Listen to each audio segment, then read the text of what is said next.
Suamiku tuan dispenser.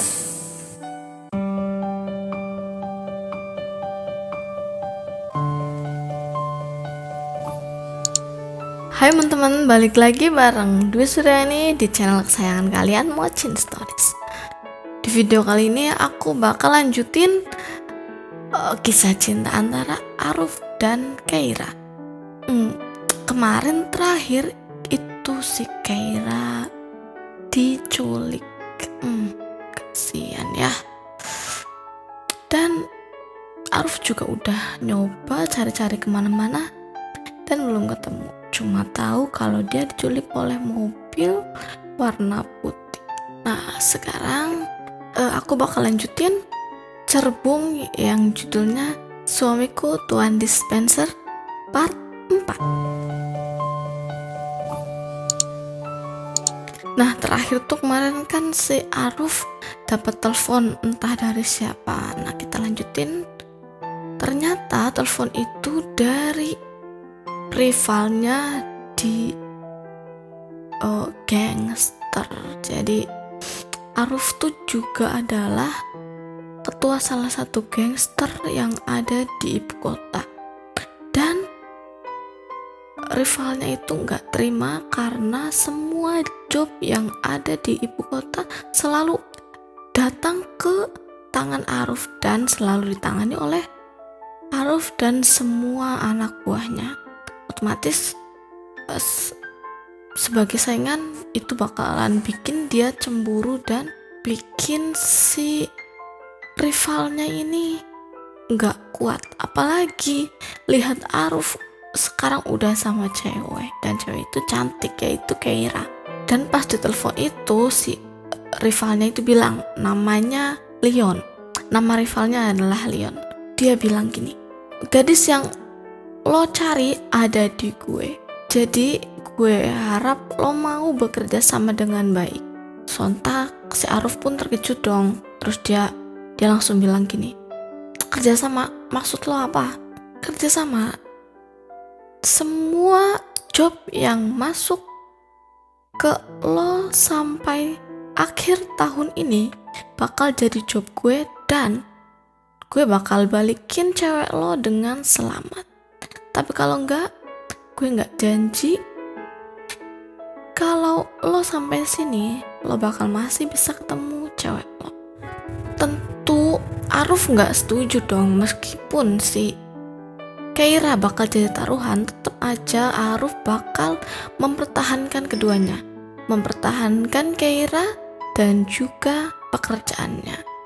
Meskipun juga si Aruf memang adalah owner dari sebuah perusahaan, tapi dunia gangster yang sebelumnya telah membesarkan namanya tentu saja nggak bakal dia tinggalin gitu aja.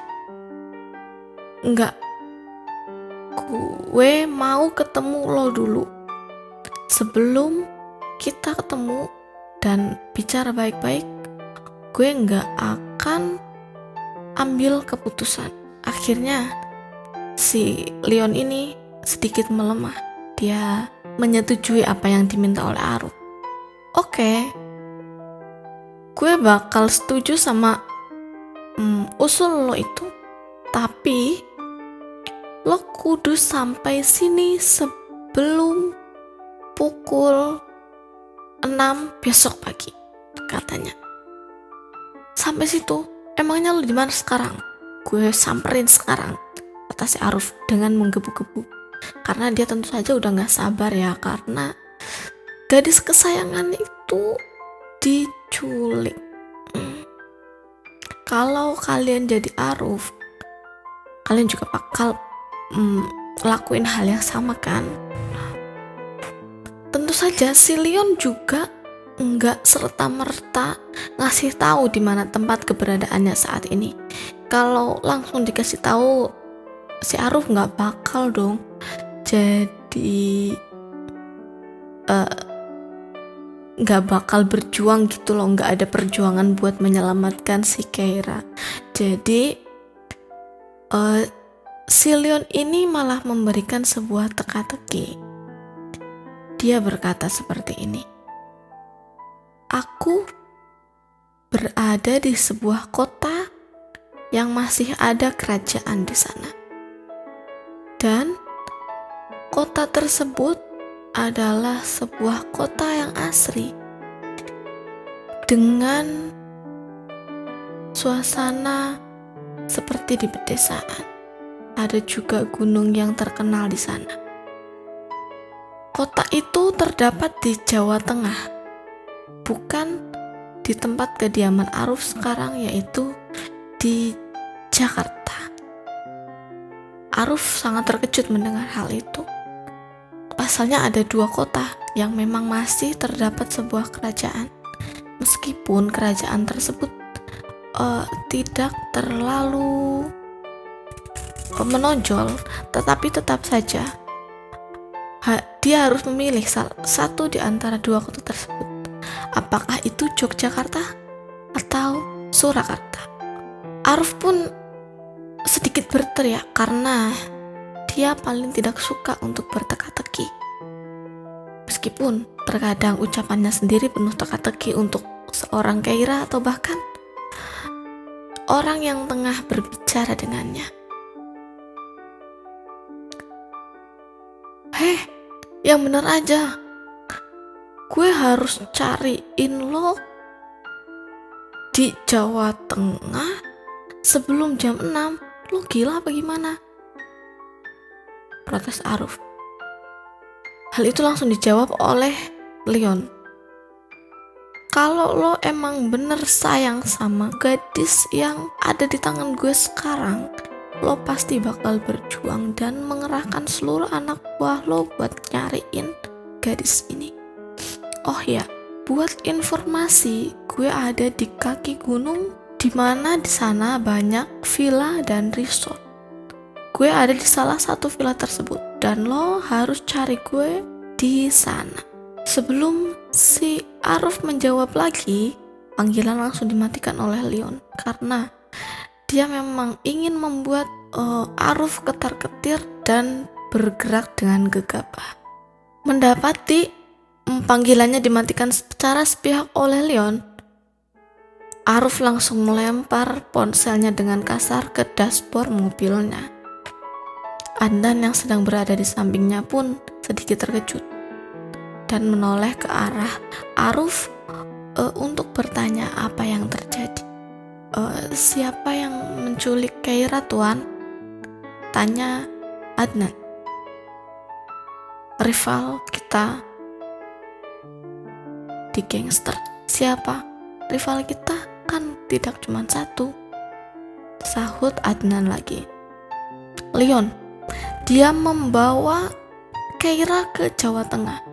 Katanya dia berada di sebuah kota yang ada keraton atau kerajaan lah, semacam itu. Kira-kira kita harus pergi kemana? Bukannya kota di Jawa Tengah itu banyak, dan yang ada gunungnya juga nggak sedikit, bukan?" kata Aru. "Sebentar Tuan, perkenankan saya untuk mencari informasi tentang kota tersebut.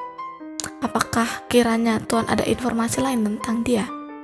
kata Adnan sambil mencarinya di mesin mencari Google. Aruf pun berpikir sambil mengingat-ingat di mana tadi si Leon mengucapkan dia sedang menyekap si Keira. Setelah ingat, dia langsung mengatakannya kepada Adnan jika Keira dibekap di suatu villa di kaki gunung yang ada di kota tersebut. Adnan pun terus mencari di manakah kota tersebut. Dan karena kecerdasan lelaki itu, sekitar 15 menit dia mencari, akhirnya dia menemukan dua kota yang masih terdapat keraton dan kerajaan di sana, yaitu Yogyakarta dan Surakarta. "Lihat Tuan, aku menemukannya," kata Adnan. Aruf pun langsung merebut ponsel Adnan. "Ini Yogyakarta, Surakarta. Kita mau kemana dulu?" tanya Aruf kebingungan.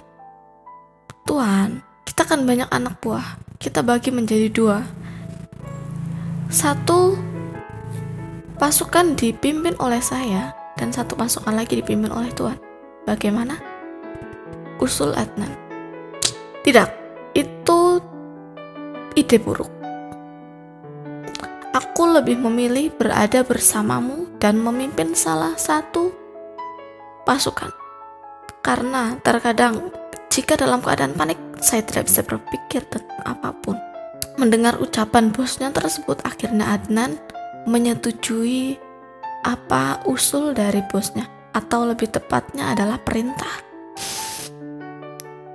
Semenit kemudian, Adnan pun langsung membagi tugas di grup chat pasukannya. Sebagian ikut bersama Adnan dan Aruf menuju ke Surakarta dan sebagian lagi dipimpin oleh Guntur menuju ke Yogyakarta. Aruf pun langsung bersiap-siap menuju kota tujuannya. Dia yang awalnya ingin ke sana menggunakan mobil, tetapi langsung dicegah oleh Adnan karena kemungkinan besar akan macet dan terlalu lama di jalan. Akhirnya mereka memilih untuk naik pesawat untuk menuju ke Surakarta. Tanpa persiapan lagi, Adnan langsung memesan tiket melalui online agar ketika mereka sampai di bandara langsung bisa masuk ke pesawat dan menunggunya lepas landas. Singkat cerita, Aruf dan Adnan beserta rombongannya sudah sampai di tujuan mereka dan mereka langsung menuju ke salah satu gunung yang mereka anggap ada Keira di sana. Tetapi pencarian tidak semudah itu. Di sepanjang jalan, dia terus saja mengalami kendala. Yang pertama, dia lupa jika tidak membawa kendaraan dan otomatis harus menyewa kendaraan yang ada di kota tersebut. Akhirnya dia pun menyewa sebuah mobil dan langsung menuju ke gunung tersebut. Karena mungkin memang sudah direncanakan oleh si Leon, di sana Aruf dicegat oleh beberapa orang yang berpakaian serba hitam dan dia juga memakai penutup muka. Kebetulan saat itu Aruf sedang melewati jalanan yang begitu sepi dan sebelahnya adalah jurang serta tebing dan mereka dihadang. Perkelahian pun tak terelakkan. Apalagi Adnan dan Aruf hanya berdua. Pasukan yang lain belum sampai karena mereka menggunakan motor untuk menuju ke kota itu. Namun dengan skill yang Aruf dan Adnan miliki, dengan cepat para gerombolan lelaki berbaju hitam tersebut bisa dikalahkan oleh Aruf. Meski ya muka Aruf ada bonyok-bonyok dikit, ya wajar lah, yang penting kan dia menang. Dan abis itu dia menanyai salah satu dari mereka, siapa yang menyuruh kamu, kata Aruf dengan pelan tetapi penuh penekanan. Beberapa orang itu masih diam, mereka tidak ingin membuka mulut sama sekali karena mungkin mereka sudah di ultimatum oleh bos mereka. Tetapi sepertinya mereka adalah utusan dari Leon, karena ya untuk apa Aruf dicegat kalau bukan kepentingan Leon. Karena mereka tidak ada yang mengaku. Akhirnya Aruf membiarkan mereka tergeletak di jalan dan mengambil semua kunci motor mereka agar mereka tidak bisa pergi dari sana. Meskipun bisa, itu akan sangat sulit, bukan? Masa iya harus nonton. Si Aruf dan Adnan yang sudah mengalahkan mereka pun melanjutkan perjalanan menuju ke resort yang ada di sekitar sana. Tetapi setelah beberapa jam mengitari kota dan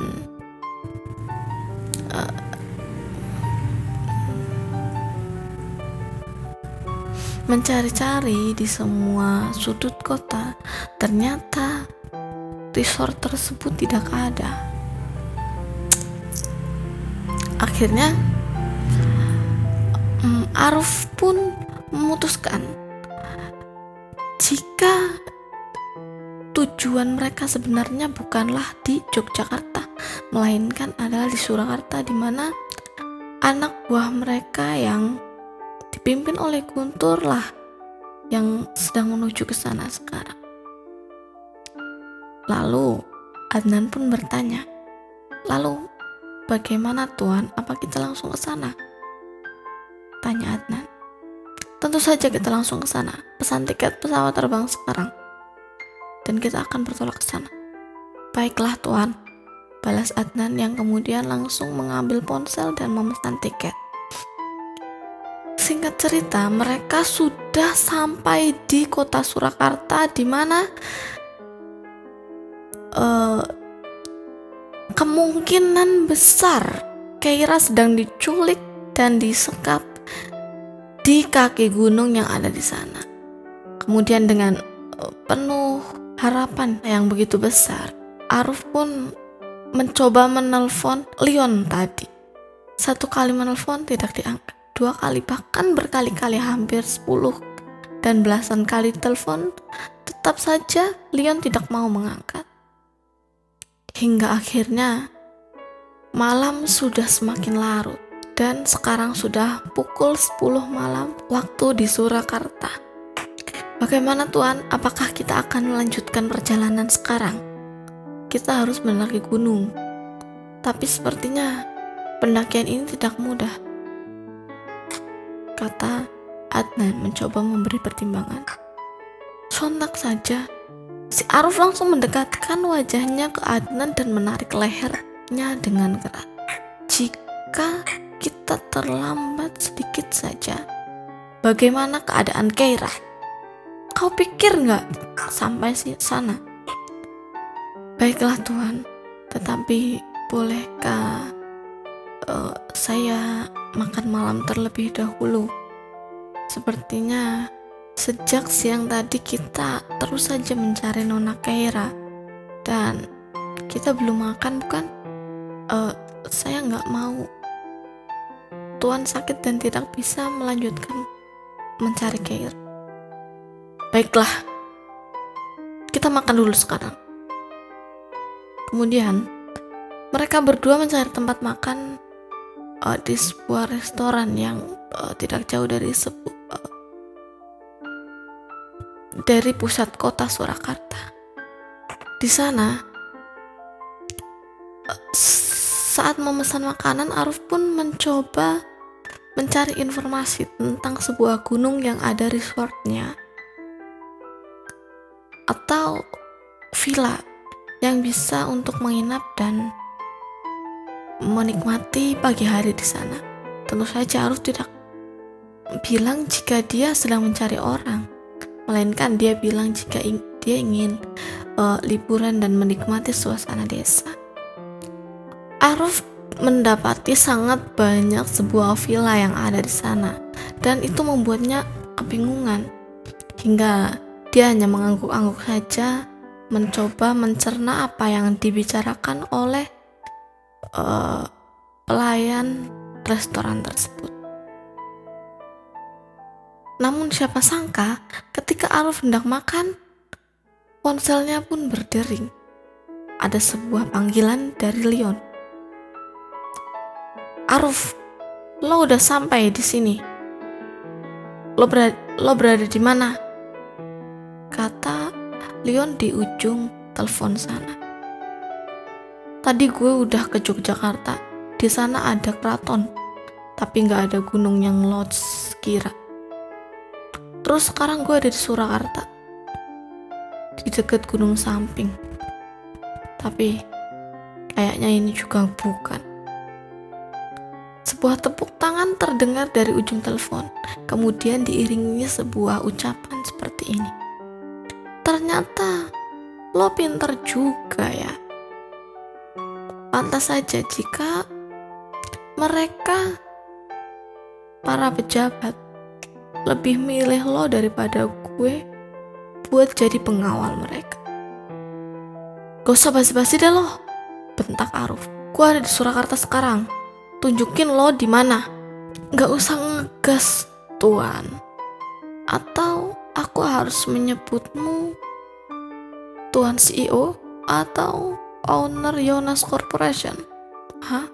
Sudah diam, gak usah banyak omong. Cepet kasih tahu di mana lo sekarang. Oh, ternyata ketua gangster satu ini sudah tidak sabar untuk bertemu kekasihnya yang cantik. Bagaimana jika kekasihnya aku? Jangan macam-macam lo sama dia. Potong Aruf sebelum Leon melanjutkan ucapannya. Oke. Aku gak bakal ngapa-ngapain Keira sebelum pukul 6 pagi. Jadi lo harus daki Gunung Lawu sebelum pukul 6 pagi. Lo harus udah sampai di sini. Gunung Lawu? Tanya Aruf kebingungan. Iya, Gunung Lawu. Lo ada di gunung samping kan? Cukup jauh memang, tapi berjuanglah demi gadis yang lo sayang ini. Sebelum dia gue pegang dan gue jambak rambut. Gak usah banyak bacot ya lo. Gue bakal samperin lo sekarang juga, kata Aruf dengan menggebu-gebu. Oke, cari aja di seluruh resort yang ada di sekitar Gunung Lawu. Gue ada di sana kok. Dan untuk saat ini, cewek lo baik-baik aja. Tapi gue gak janji setelah jam 6 pagi dia bakal jadi apa. Brengsek lo, kata Aruf. Tetapi sebelum Aruf berkata demikian, panggilan lagi-lagi sudah diputus pihak oleh Leon. Bagaimana Tuan? Apa yang terjadi? Kata Adnan sedikit ragu-ragu. Sudah, kita makan dulu, karena perjalanan ke sana tidaklah mudah. Mereka berada di kaki Gunung Lawu, di resort yang ada di sana. Di sana tentu saja banyak resort dan kita akan mencarinya dengan cepat. Tuan, bagaimana kalau saya beritahu semuanya kepada anak buah kita agar mereka juga ikut mencari sebelum kita datang ke sana? Ya sudah, lakukan. Kemudian setelah itu Aruf pun makan dengan lahap. Bukan karena dia lapar, karena dia ingin mengisi perutnya agar tidak sakit atau kelelahan nanti.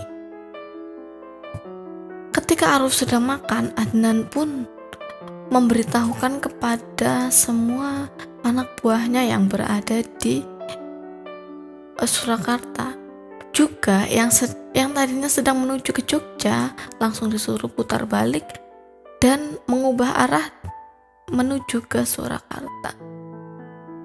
Sudah dipastikan mereka yang menggunakan sepeda motor kemungkinan akan sampai pukul 3 pagi nanti. Dan sebagian orang yang sudah berada di Surakarta akan langsung menuju ke Gunung Lawu dan mencari Keira di resort yang ada di sana. Setelah selesai makan, mereka berdua langsung memesan taksi online dan menuju ke Gunung Lawu. Singkat cerita, mereka sudah ada di gunung tersebut tanpa ada halangan. Atau memang sengaja dibuat seperti itu oleh Leon agar Aruf merasa dia mudah untuk menemukan Keira.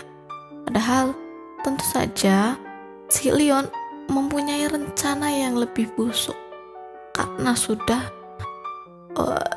bukan hal yang wajar. Karena sudah hal wajar jika para gangster bersaing dengan tidak sehat.